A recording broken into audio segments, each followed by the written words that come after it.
నుంచి కూడా ఈ రోజు వరకు కూడా తన తలంపులో కూడా దేవుడికి ద్రోహం చేయాలి, పాపంలో పడలేదు. యేసు ప్రభుని తన కృపను ఎందుకు కూర్చోబెట్టుకున్నాడు? ప్రభుని మాత్రమే ఆరాధించాడు. యోహాను సువార్తలో చెప్తాడు ఏమని, నా అంతటా నేను ఒక్క మాట కూడా నా సొంతగా నేను పలకలేదు. నేను పలికే ప్రతి మాట నా తండ్రి దగ్గర విన్నదే మీతో చెప్పాను. నేను చేసిన ప్రతి అద్భుతం కూడా నా తండ్రి చేయమన్నదే చేశాను. అంటే ఏమంటూ ఉన్నాడు? బతికింది నేను కాదు, ఎవరు బతికారు నాలో? తండ్రి దేవుడే బతికాడు.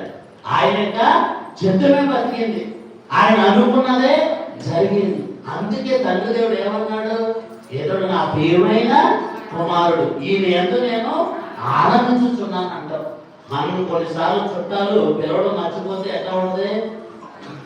పెళ్ళికో శుభకార్యానికో పిలవకపోతే రచ్చ జరుగుతుంది. కొన్నిసార్లు రాజకీయ నాయకులు ఉంటారు, నా ఫోటో చిన్నగేసేవాడిని అని అడుగుతారా? కొన్నిసార్లు కుటుంబాల్లో అత్తపాడు కూడా ఎన్ని మొక్కలు వేసారో చూసుకుంటారు. నాకు మాత్రం కావాలని తోళ్ళు వేసింది అనేవాడు కూడా ఉంటారు, కావాలని బయటలు వేసింది అనేవాడు కూడా ఉంటారు. అంటే ఏంటి? అక్కడ మనం ఏమని చెప్తూ ఉన్నాం? నన్ను గుర్తించట్లేదు, నాకు ఇవ్వాల్సిన గౌరవం ఇవ్వట్లేదు, నన్ను పట్టించుకోవట్లేదు అనుకుంటూ ఉన్నాం. కానీ యేసు ప్రభువు ఎలా జీవించాడు?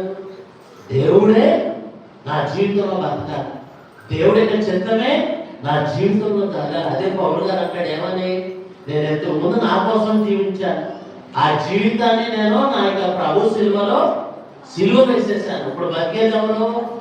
నేను కాదు, నాలో ఉన్నటువంటి యేసు ప్రభువే బతుకుతూ ఉన్నాను. విశ్వాసులారా, దేవుడు మనలో బతికితే మనల్ని ఏ శక్తి కూడా ఈ లోకంలో ఆపలేదు.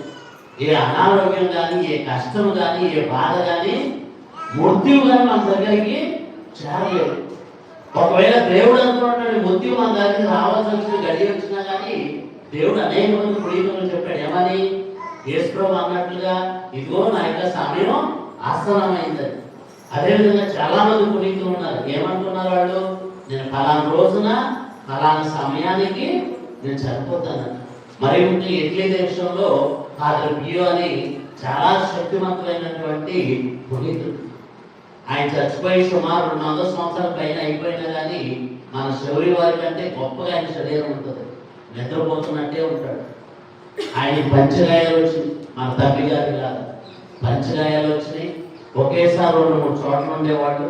ఎవరైనా పాప సంగీతానికి వస్తే వాళ్ళు మర్చిపోయిన పాపాలు అన్నీ కూడా చెప్పేవాడు. ఇదిగో తల్లి, ఈ పాపం మర్చిపోయాడు, ఆ రోజు నీ పాపం చేసావు,